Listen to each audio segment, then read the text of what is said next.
My classroom is a window to the world, where the walls echo with questions and answers, shaping my mind.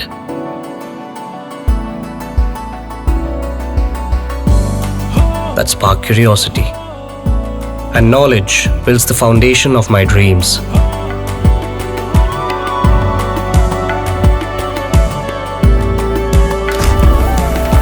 Singhania Educational Institute, cultivating knowledge. Refined oil और process जैसे unhealthy oils ने तो जैसे पूरे market पर कब्जा ही कर लिया है, मगर अब आप इसकी चिंता ना करें, क्योंकि आ गया है वंश कोल्हू का प्योर सरसों कच्ची घानी ऑयल। लकड़ी कोल्हू मेथड से तैयार, ये है नेचुरल और हेल्दी भी। वंश कोल्हू प्योर सरसों कच्ची घानी ऑयल के साथ। वंश कोल्हू, तेल सही मिलेगा यहीं। नमस्कार, स्वागत है आपका आई इंडिया पर और आपके साथ मैं हूं प्रियांशु मिश्रा। नमस्कार, मैं हूं डॉक्टर पंकज सिंह गौर। तो आई इंडिया ने एक दिन पहले आपको बहुजन समाज पार्टियों के प्रत्याशियों के बारे में बताया था कि किस लोकसभा सीट पर कौन से प्रत्याशी बहुजन समाज पार्टी ने घोषित कर दिए हैं। और आज हम बात करेंगे सपा कांग्रेस गठबंधन वाली सीटों की कि किन लोकसभा सीटों पर सपा ने और कांग्रेस ने प्रत्याशी घोषित किए हैं। वहीं एक पार्टी और है जो सपा कांग्रेस गठबंधन में है, तृणमूल कांग्रेस।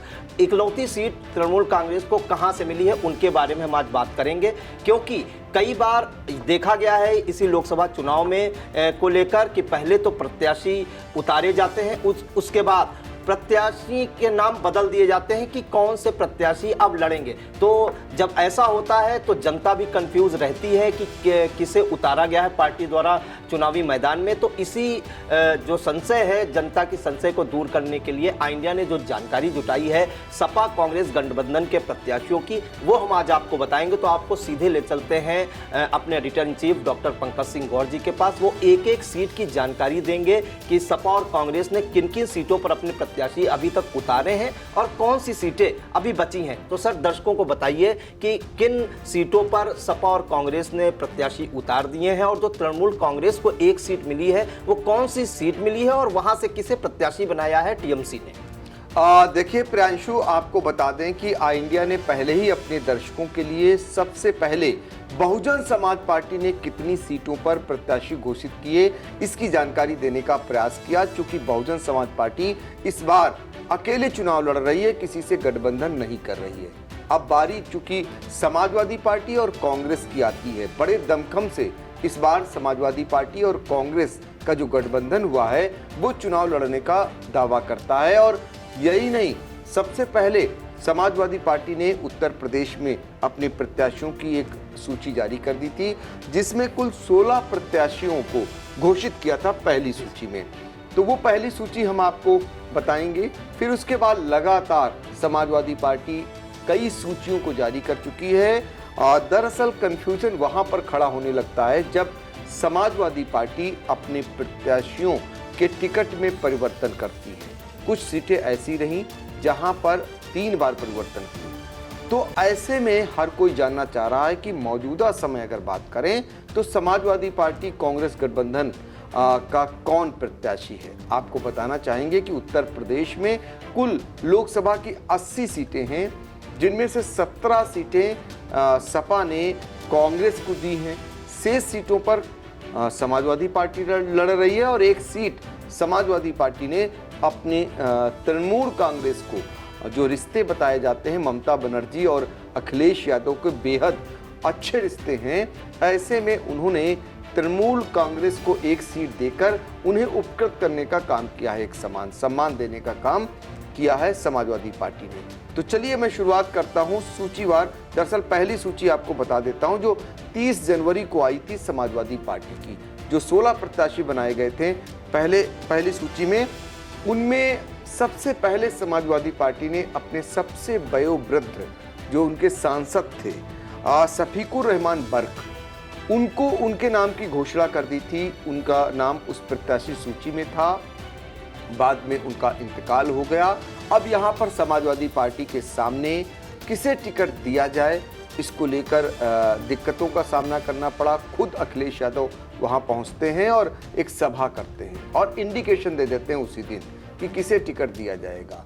ऐसे में समाजवादी पार्टी ने संभल से शफीकुर रहमान के बर्क के जो पोते हैं, जो विधायक भी हैं, जियाउर रहमान बर्क, उनको प्रत्याशी यहां से घोषित कर दिया।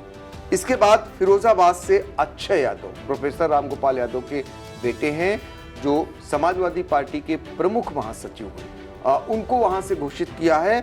मैनपुरी से डिंपल यादव, जिन्होंने उपचुनाव में कमाल किया था, भारी मतों से वो जीती थी उपचुनाव में, और भारतीय जनता पार्टी को एक संदेश वहीं से चला गया था कि समाजवादी पार्टी कहीं से भी कमजोर नहीं है। केंद्र में भले ही सरकार उनकी है, लेकिन मैनपुरी में जादू अभी भी मुलायम सिंह परिवार का, अखिलेश यादव के परिवार का, या शिवपाल यादव परिवार का कहें, या रामगोपाल यादव परिवार का, उन्हीं का चलता हुआ दिखाई दिया।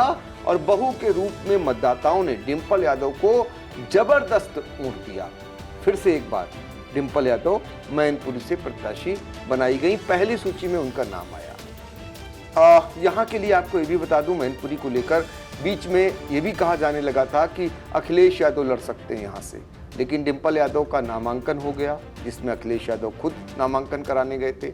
दोनों उनके चाचा पहुंचे थे, शिवपाल यादव और रामगोपाल यादव। तो अब कुल मिलाकर मैनपुरी में डिंपल यादव ही चुनाव लड़ेंगी। एटा से देवेश शाक्य, ये इलाके हैं जहां पर खासकर अखिलेश यादव या समाजवादी पार्टी का गढ़ कहा जाता है। वहां से देवेश शाक्य को समाजवादी पार्टी ने प्रत्याशी बनाया। बदायूं का देखिए, गजब हो गया बदायूं में। बदायूं में पहले समाजवादी पार्टी अपने पूर्व सांसद धर्मेंद्र यादव को प्रत्याशी बनाती है, और फिर उसके बाद धर्मेंद्र यादव का टिकट काट कर उनके स्थान पर उनके चाचा शिवपाल यादव को प्रत्याशी बना दिया जाता है। और शिवपाल यादव धुआंधार यहाँ प्रचार करते हैं, जनसंपर्क करते हैं। इस बीच खबर आती है कि शिवपाल यादव चुनाव नहीं लड़ना चाहते हैं और उनके बेटे आदित्य यादव को प्रत्याशी बना दिया जाता है। तो 3 बार यहाँ बदलाव हुआ। फिलहाल अब बदायूं में आदित्य यादव प्रत्याशी हैं और वो बाकायदा यहाँ पर चुनाव दमदारी से लड़ते हुए दिखाई दे रहे हैं। अब आपको लेकर चलते हैं लखीमपुर खीरी। लखीमपुर खीरी में समाजवादी पार्टी ने उत्कर्ष वर्मा को प्रत्याशी बनाया है। उत्कर्ष वर्मा पूर्व विधायक रहे हैं और उन्हें वहां पर उतार दिया है लखीमपुर से। पहली सूची में उनका नाम आया था। धौरारा से, धौरारा वो लोकसभा सीट है जहां पर कई बार से समाजवादी पार्टी चुनाव लड़ रही है। इस बार यहां पर समाजवादी पार्टी और कांग्रेस का गठबंधन हुआ है और फिर एक बार आनंद भदौरिया अपनी किस्मत आजमा रहे हैं। आनंद भदौरिया पहले चुनाव यहां लड़ चुके हैं, तब बेहतरीन प्रदर्शन रहा था मोदी लहर में, और इस बार आनंद भदौरिया को फिर समाजवादी पार्टी ने प्रत्याशी बनाया है। आनंद भदौरिया बेहद करीबी अखिलेश यादव को माने जाते हैं और अब वो पूरे क्षेत्र को पहले ही समझ चुके थे। इस बार वो यहाँ से बड़े ही दमखम से चुनाव लड़ते हुए दिखाई दे रहे हैं। उन्नाव लेकर चलते हैं। उन्नाव से समाजवादी पार्टी ने अनु टंडन को प्रत्याशी बनाया। अनु टंडन पहले भी यहाँ प्रत्याशी रह चुकी हैं, एक बार वो सांसद भी रह चुकी हैं। अनु टंडन को उन्नाव उनका जाना समझा हुआ इलाका है, वहां से फिर से समाजवादी पार्टी ने प्रत्याशी बना दिया है। इसके बाद लखनऊ लाते हैं आपको। लखनऊ राजधानी है और लखनऊ में रविदास मल्होत्रा को समाजवादी पार्टी ने प्रत्याशी जरूर बनाया है, क्योंकि वो विधायक भी हैं, दमदारी से बोलते भी हैं, अपना पक्ष भी रखते हैं। बीच में खबर आई कि रविदास मल्होत्रा का टिकट कर सकता है, लेकिन अब बीच में ये भी खबर आने लगी कि रविदास मल्होत्रा बड़े दमखम से यहाँ चुनाव लड़ेंगे। अब देखना होगा फिलहाल है परिवर्तन होता या नहीं। फिलहाल रविदास मल्होत्रा यहाँ समाजवादी पार्टी के प्रत्याशी के तौर पर यहाँ पर चुनाव प्रचार कर रहे हैं और दमखम के साथ लड़ते हुए दिखाई दे रहे हैं। इसके बाद आपको लेकर चलते हैं फर्रुखाबाद, जहाँ पर डॉक्टर नवल किशोर साकी को प्रत्याशी बनाया गया है। अकबरपुर में राजाराम पाल ये प्रत्याशी बनाए गए हैं। बांदा में शिवशंकर सिंह पटेल और फैजाबाद में अवधेश प्रसाद। अवधेश प्रसाद जो पूर्व मंत्री रहे हैं और समाजवादी पार्टी की रीढ़ माने जाते हैं, दलित चेहरे के रूप में फैजाबाद से समाजवादी पार्टी ने उनको उतारा है। अंबेडकर नगर में लालजी वर्मा बड़ा नाम हुआ करता था और अंबेडकर नगर बहुजन समाज पार्टी का गढ़ माना जाता है। यहाँ किसी की लहर कभी नहीं चली, यहाँ सिर्फ और सिर्फ चली बहुजन समाज पार्टी की। लालजी वर्मा समाजवादी पार्टी में आ चुके हैं और समाजवादी पार्टी ने उन्हें लालजी वर्मा को अंबेडकर नगर से प्रत्याशी बनाया है। क्या करिश्मा करेंगे तो समय बताएगा। बस्ती लेकर चलते हैं राम प्रसाद चौधरी। ये वरिष्ठ मंत्री रहे हैं अखिलेश सरकार में और बस्ती से इन्हें प्रत्याशी बनाया गया है। गोरखपुर में चर्चित चेहरे के रूप में वहाँ काफ़ी चर्चा में रहती हैं काजल निषाद। काजल निषाद को फिर से एक बार समाजवादी पार्टी ने लोकसभा का प्रत्याशी बनाया है। पूर्व में भी चुनाव उनको लड़ाया जा चुका है, लेकिन वो फिलहाल कोई करिश्मा नहीं कर पाई। लेकिन इस बार फिर से एक बार काजल निषाद प्रचार करती हुई नजर आ रही धुआंधार ढंग से और उन्हीं को प्रत्याशी समाजवादी पार्टी ने बनाया है। इसके बाद की सूची की अगर बात करें तो आपको ले चलते हैं पश्चिमी उत्तर प्रदेश। चर्चित सीट है मुजफ्फरनगर। मुजफ्फरनगर से समाजवादी पार्टी कांग्रेस गठबंधन ने हरेंद्र मलिक को प्रत्याशी बनाया है। आंवला की बात करें तो आंवला नीरज मौर्य को प्रत्याशी बनाया है। शाहजहांपुर से राजेश कश्यप को प्रत्याशी बनाया है। और हरदोई की बात करें तो ऊषा वर्मा जो पूर्व सांसद रही हैं समाजवादी पार्टी की और कई बार से वो अपनी किस्मत आजमा रही हैं, हरदोई से फिर एक बार समाजवादी पार्टी ने उन पर दांव लगाया है। मिश्रिक जो सुरक्षित लोकसभा सीट है जो सीतापुर और कानपुर और हरदोई को मिलाकर बनी है, इसकी अगर बात करते हैं तो यहाँ पर समाजवादी पार्टी कांग्रेस गठबंधन के तौर पर पूर्व मंत्री रामपाल राजवंशी प्रत्याशी बनाए गए थे। उसके बाद उनके स्थान पर मनोज राजवंशी को प्रत्याशी बनाया गया और इसके बाद संगीता राजवंशी को यहाँ बतौर प्रत्याशी उनका प्रचार किया जा रहा है। संगीता राजवंशी के नाम की सूची तो अभी तक नहीं सामने आई है, लेकिन चूंकि संगीता राजवंशी को प्रत्याशी बनाए जाने की हरी झंडी सपा मुखिया अखिलेश यादव द्वारा उनके ससुर रामपाल राजवंशी को दी जा चुकी है, तो लिहाजा संगीता राजवंशी के नाम पर ही वोट मांगे जा रहे हैं और बतौर प्रत्याशी के रूप में वो प्रचार करती हुई दिखाई दे रही हैं। मोहनलालगंज की बात करते हैं। मोहनलालगंज जो लखनऊ से सटा हुआ है, सीतापुर का भी एक विधानसभा आती है और सिधौली जो पड़ती है। और यहाँ की अगर बात करें तो पूर्व मंत्री और बसपा में कभी नंबर 2 के नेता रहे आर के चौधरी को प्रत्याशी बनाया गया है। आर के चौधरी पहले भी चुनाव लड़ चुके हैं, अभी तक फिलहाल वो जीते नहीं हैं, लेकिन आर के चौधरी इस बार चूंकि गठबंधन के तौर पर यहाँ प्रत्याशी हैं, तो इस बार उन्हें लग रहा है कि वो कोई करिश्मा कर सकते हैं।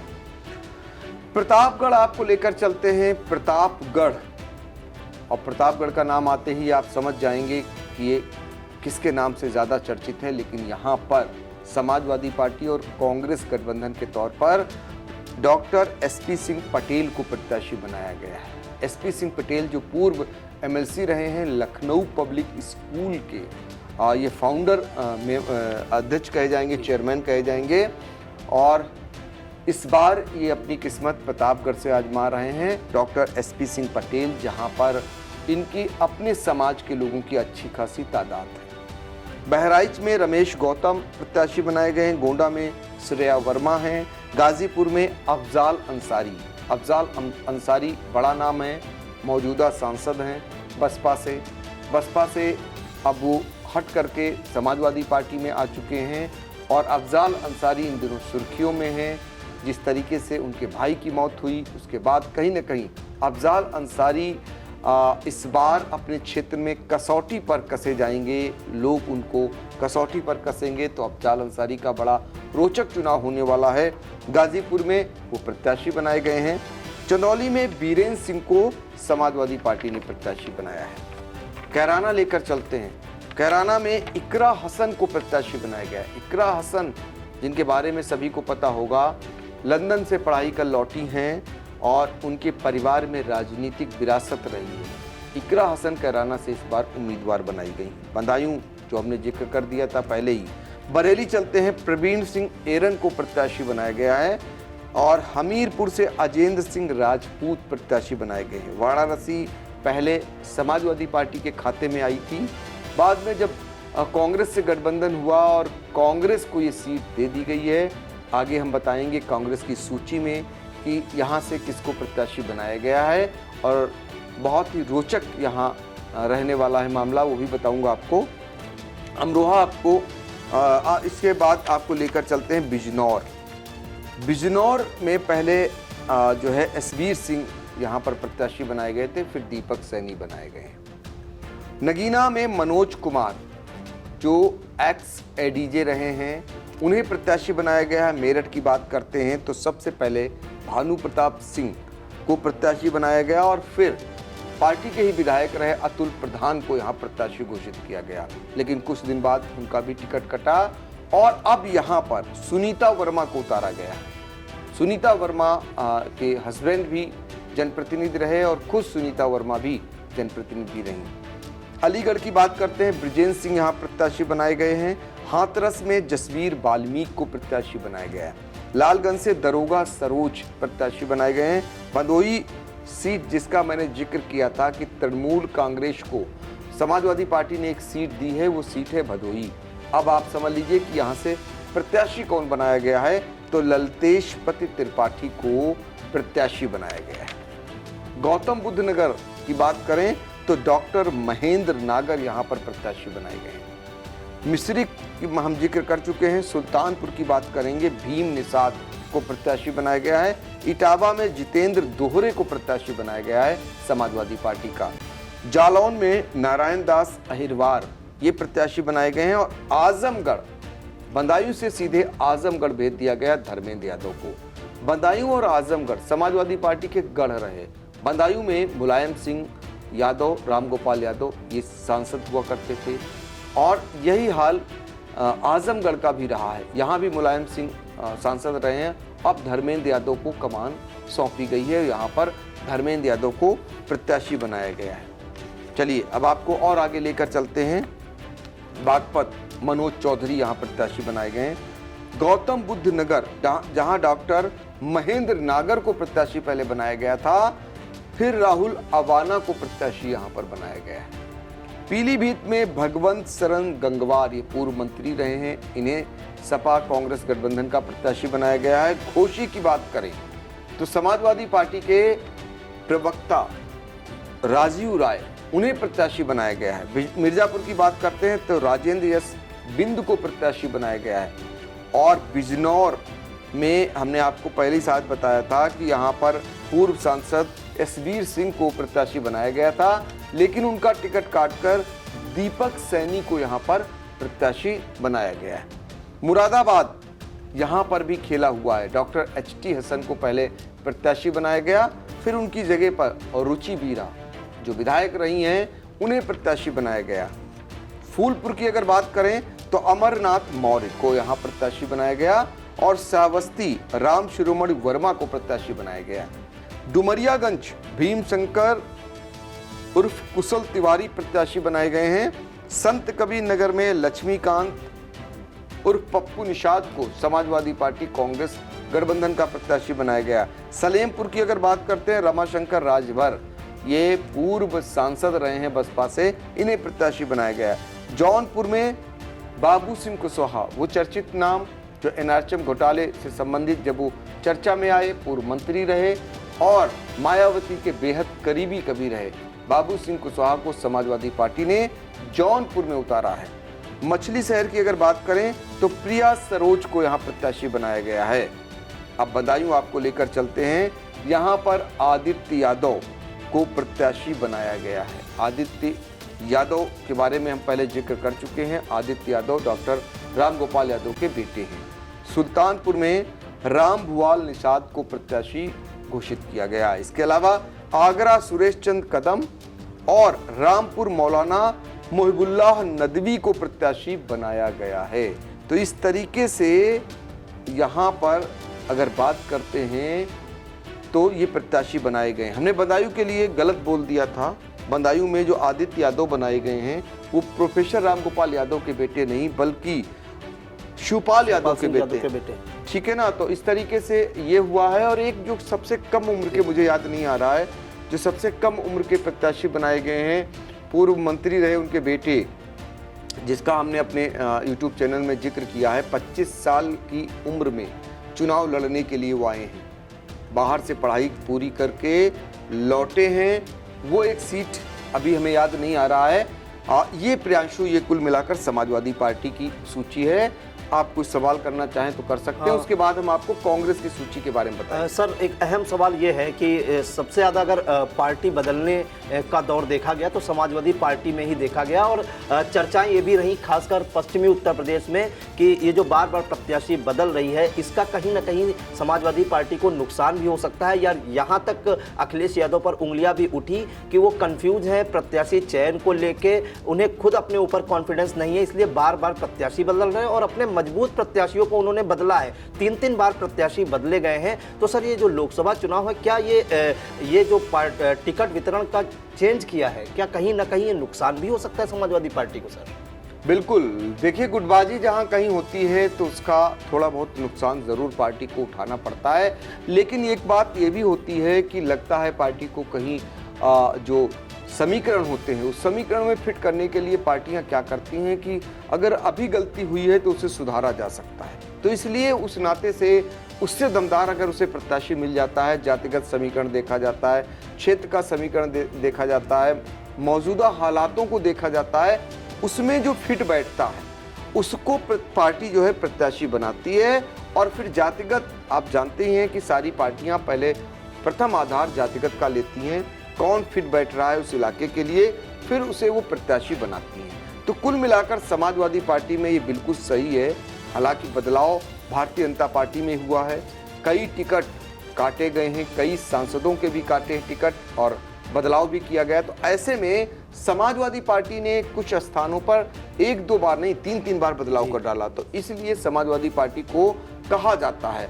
तो हमने एक जगह का जिक्र आपको किया था कि एक युवा नाम रह गया था, वो है पुष्पेंद्र सरोज का, जो इंद्रजीत सरोज के बेटे हैं, वो भी चुनाव लड़ रहे हैं। उनका नाम इस सूची में नहीं आया था, तो उनका नाम भी आ गया है। प्रतापगढ़ से लगी हुई वो सीट है और वो जाते जाते सबसे पहले प्रतापगढ़ इलाके में जब पहुंचते हैं तो वो सबसे पहले हमलावर होते हैं राजा भैया पर, क्योंकि वो इलाका राजा भैया का आता है। तो इंद्रजीत सरोज के बेटे भी वहां से चुनाव लड़ रहे हैं। जी, अहम सवाल सर, ये बात हो गई सारी लोकसभा सीटों की। अखिलेश यादव ने जो अपने प्रत्याशी उतारे हैं, समाजवादी पार्टी आपको बता दें करीब 50 सीटों पर अपने प्रत्याशी उतार चुकी है और 62 सीटें समाजवादी पार्टी के पास हैं लोकसभा की। प्रदेश में 17 सीटें कांग्रेस को दी गई हैं, वही 1 सीट तृणमूल कांग्रेस को। सर, अगर हम सीतापुर की 4 सीटों की बात करें, सीतापुर, मिश्रिक, मोहनलालगंज और धौरारा, यहाँ पे जो सर मुकाबला है देखा जाए तो बीजेपी के धुरंधरों से है, सपा कांग्रेस के गठबंधन का। अगर देखा जाए सीतापुर में राजेश वर्मा से राकेश राठौर का मुकाबला है। अगर दूसरी धौरारा से 2 बार की सांसद रही और राष्ट्रीय उपाध्यक्ष भी हैं रेखा अरुण वर्मा का मुकाबला है आनंद भदौरिया से। और अगर हम बात करें मिश्रिक की, तो वहाँ पे भी मुकाबला जो सांसद अशोक रावत रहे हैं और भली भांति उनकी पकड़ भी है, क्योंकि वो हरदोई से आते हैं। तो हरदोई जनपद की जो 3 विधानसभाएं आती हैं उन पे भी उनकी अच्छी पकड़ है। मिश्रिक उनकी कर्मभूमि भी रही है और वहाँ रहते भी हैं, तो मिश्रिक में भी उनकी अच्छी पकड़ है। और अगर चौथी सीट की हम बात करें मोहनलालगंज, ये भी काफ़ी मजबूत प्रत्याशी हैं, केंद्रीय राज्य मंत्री हैं मोहनलालगंज से कौशल किशोर जी, क्योंकि वो जमीनी नेता के तौर पर भी जाने जाते हैं और वो निर्दलीय चुनाव भी जीत चुके हैं और उनकी जो पत्नी है वो भी विधायक है, तो उनकी भी अपने क्षेत्र में अच्छी पकड़ है। तो कैसे सपा कांग्रेस गठबंधन के जो प्रत्याशी हैं उनको आप किस नज़रिए से देखते हैं, कैसा मुकाबला होता देख रहे हैं सर? बिल्कुल, आपने बहुत मौजूद सवाल किया है। दरअसल हर कोई जानना चाहता है कि आखिर मुकाबला किससे किससे है। तो समझ लीजिए, सबसे पहले तो सामने आपके मौजूदा सांसद और सभी सांसद, कोई 4 बार का सांसद, कोई 3 बार का सांसद, कोई 2 बार का सांसद।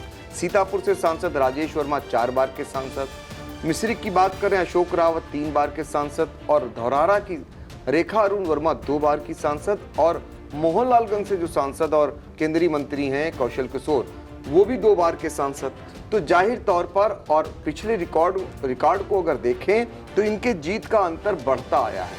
हालांकि तब मोदी लहर हुआ करती थी, 2014 की बात करें, 2019 की बात करें, ये सभी सांसद 1 लाख से ज़्यादा मतों से चुनाव जीते हैं। ऐसे में एक बड़ा मुकाबला है इनसे, और ये बात सच है कि इनसे मुकाबले के तौर पर गठबंधन के प्रत्याशी जो हैं वही करते हुए दिखाई दे रहे हैं अभी तक, और गठबंधन के प्रत्याशियों से ही इनका मुकाबला है। लेकिन जो गठबंधन के प्रत्याशी हैं वो भी मजे हुए खिलाड़ी हैं, और वो मजे हुए खिलाड़ी हैं तो जो गलतियां पिछली बार उनसे हुई शायद वो इस बार गलतियां नहीं करेंगे। यही मतदाताओं के दिलो दिमाग में भी होगा कि जो लड़ रहे हैं, कई बार से लड़ते आ रहे हैं, कामयाबी नहीं मिल रही है, लेकिन इस बार उस कामयाबी को पाने के लिए वो पूरी ताकत झोंके हुए हैं। और ये बात सच है कि इस बार का जो चुनाव है बड़ा रोचक हो रहा है।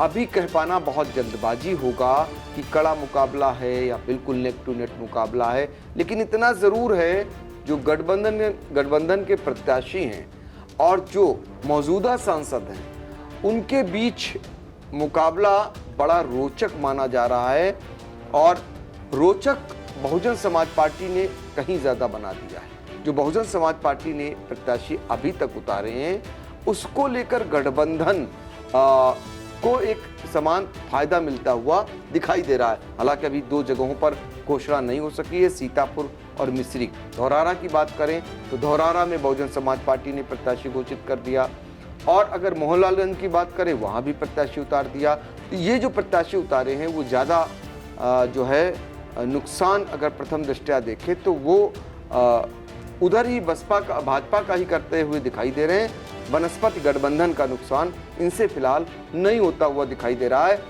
अब जिस पर सबकी नजरें हैं जो रह गई है कांग्रेस सूची, तो कांग्रेस की सूची भी बताते हैं। आपने पहले ही बता दिया कि 17 सीटें कांग्रेस को मिली हैं, यानी समाजवादी पार्टी ने गठबंधन के तौर पर छोड़ी थी।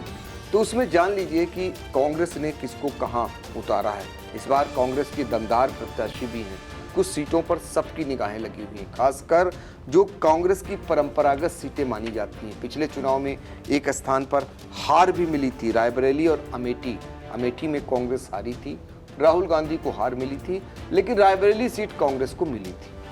लेकिन अब सोनिया गांधी ने एक पत्र जारी कर चुनाव न लड़ने का वहां से ऐलान किया, राज्यसभा से वो चुनी गई हैं। तो ऐसे में रायबरेली और अमेठी पर सबकी निगाहें हैं। क्या अमेठी से राहुल गांधी फिर लड़ेंगे चुनाव, और रायबरेली से क्या प्रियंका गांधी ताल ठोकेंगी, सबकी निगाहें हैं। कांग्रेसियों का ये मानना है क्योंकि राहुल गांधी वायनाड से चुनाव लड़ रहे हैं, तो 26 तारीख को वहाँ आखिर उनका नामांकन का वो है, उसके बाद वो खाली हो जाएंगे। तो ये माना जा रहा है कि गांधी परिवार निश्चित तौर पर उत्तर प्रदेश में कांग्रेस मजबूत स्थिति में रहे, इसलिए गांधी परिवार इन सीटों पर चुनाव लड़ सकता है। हालांकि अभी कोई प्रत्याशी की घोषणा सिर्फ और सिर्फ रायबरेली और अमेठी पर नहीं होगी। बाकी सीटों की बात करें तो बाकी बहुत सारे ऐसे नाम जिनसे आप परिचित होंगे। वाराणसी में प्रधानमंत्री नरेंद्र मोदी के मुकाबले फिर एक बार अजय राय उनके मुकाबले चुनाव मैदान में होंगे। अजय राय कांग्रेस के प्रदेश अध्यक्ष हैं। बांसगांव की बात करें, सचल प्रसाद यहाँ से चुनाव लड़ रहे हैं। सहारनपुर में इमरान मसूद, ये बड़ा नाम है और चर्चा में है इस समय। देवरिया में अखिलेश प्रताप सिंह जो कांग्रेस के प्रवक्ता हैं, वो चुनाव लड़ रहे हैं। इलाहाबाद में कांग्रेस ने कमाल कर दिया।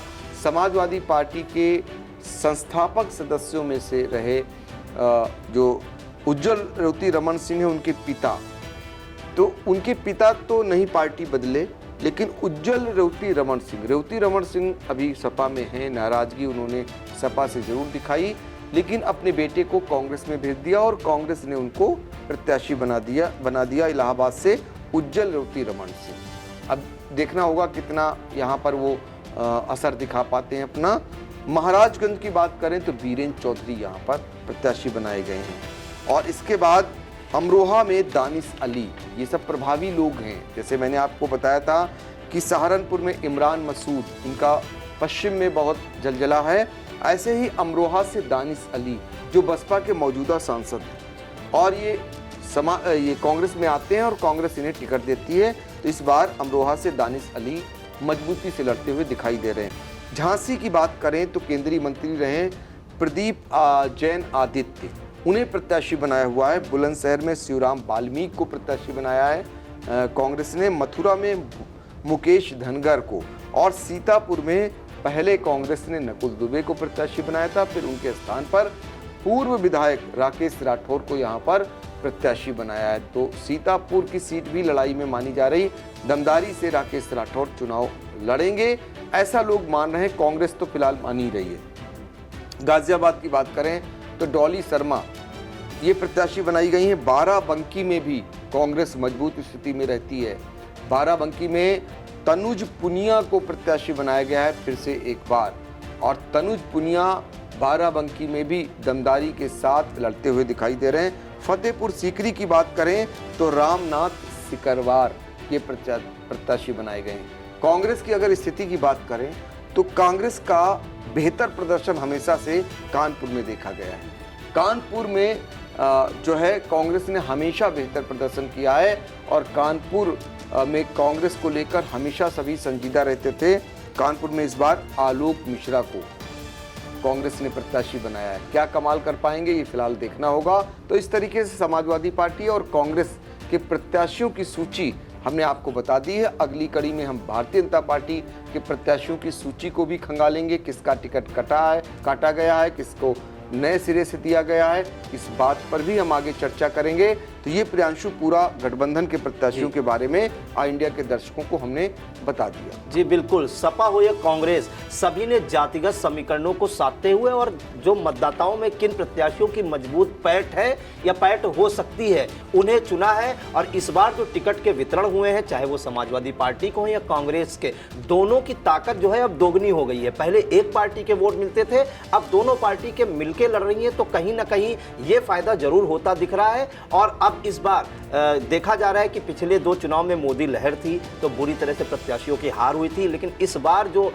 तीसरी पार्टी उभर कर जो आई है मजबूती से, वो बहुजन समाज पार्टी, वो हम जान सकते हैं कि वो भाजपा का भी कहीं कहीं नुकसान करता दिख रही है। क्योंकि सीतापुर की अगर 2 सीटों की हम बात करें जहां से प्रत्याशी उतारे हैं बीएसपी में ने, मोहनलालगंज या धौरारा, दोनों जगह से वो अभी तक भारतीय जनता पार्टी का नुकसान करता दिख रही है। ऐसा समीकरण है, ऐसी चर्चाएं हैं। वहीं अभी जो 2 सीटें बची हैं जिन पर सबकी निगाहें टिकी हुई हैं, मतदाताओं की तो टिकी हुई हैं, खासकर प्रत्याशियों की भी निगाहें टिकी हुई हैं कि किनको उतारती है बहुजन समाज पार्टी और कितना किसका नुकसान करेंगे। तो मिश्रिक और सीतापुर की, ये हमने आपको एक दिन पहले भी बताया था, मिश्रिक और सीतापुर में बहुजन समाज पार्टी किसे प्रत्याशी बनाती है, इस पर सबकी निगाहें टिकी हुई हैं, चाहे न्यूज चैनल हो, चाहे मतदाता हो और चाहे राजनीतिक पार्टियों के जो प्रत्याशी हैं। और आज की अहम खबर आपको बता दें कि अभी अभी बहुजन समाज पार्टी की एक जो बैठक है वो जिलाध्यक्ष विकास राजवंशी के आवास पर हुई थी। वहां पे महेंद्र यादव ने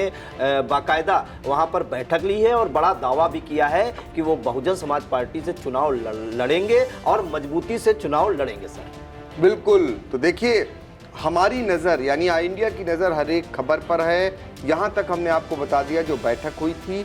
अभी हालांकि सीतापुर से प्रत्याशी बहुजन समाज पार्टी ने घोषित नहीं किया है अभी तक, लेकिन हम आपको बताना चाहेंगे कि लोकसभा चुनाव से जुड़ी हुई हर एक खबर, हर एक चरण की खबर आपको घर बैठे आपके अपने मोबाइल पर इंडिया पहुंचाता रहेगा। बशर्ते आपने यदि हमारे चैनल को सब्सक्राइब नहीं किया है तो जरूर सब्सक्राइब कर लें। इसके बाद हम आपको बताने जा रहे हैं, भारतीय जनता पार्टी की तो सूची बताएंगे ही अगली कड़ी में, लेकिन आज के समाचार में हम आपको अगला जो वीडियो डालेंगे उसको भी जान लीजिए। जो 19 अप्रैल को मतदान है जिन जिन सीटों पर, वो कौन कौन सी सीटें हैं, वहां कौन कौन चुनाव लड़ रहा है, उसको लेकर हम आपको बताने जा रहे हैं कि पहले चरण के तहत कितनी सीटों पर कितने प्रत्याशियों के भाग्य का फैसला मतदाता जो है ईवीएम में कैद करने जा रहा है। तो बशर्ते देखते रहिए इंडिया। हम लोगों को दीजिए इजाजत। नमस्कार।